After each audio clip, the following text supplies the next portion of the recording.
राहुल अपनी बाइक से घर लौट रहा था, लेकिन अचानक उसकी बाइक जंगल के बीचों बीच बंद हो गई। उसने कई बार स्टार्ट करने की कोशिश की, लेकिन बाइक ने जैसे जवाब दे दिया हो।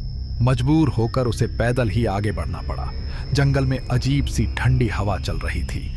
पेड़ों की टहनियां हिल रही थीं, जैसे कोई धीरे धीरे फुसफुसा रहा हो। राहुल के कदम तेज होने लगे। तभी उसे लगा कि कोई उसके पीछे चल रहा है। कौन है? उसने डरते हुए पीछे मुड़कर देखा, लेकिन वहां कोई नहीं था।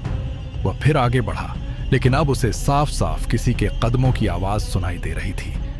धप धप धप। अचानक उसे दूर एक पुराना लकड़ी का झोपड़ा दिखाई दिया। उसने सोचा शायद वहां कोई मदद मिल जाए। जैसे ही वह झोपड़ी के पास पहुंचा, दरवाजा अपने आप चर्र की आवाज के साथ खुल गया। अंदर अंधेरा था, लेकिन एक कोने में हल्की सी रोशनी जल रही थी। राहुल डरते डरते अंदर गया। जैसे ही उसने पीछे मुड़कर देखा, दरवाजा अपने आप बंद हो गया। अब उसका दिल जोर जोर से धड़कने लगा। अचानक उसे लगा कि कोई उसके ठीक पीछे खड़ा है।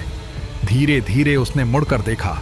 एक औरत, जिसके बाल उसके चेहरे को ढक रहे थे और उसकी आंखें पूरी तरह काली।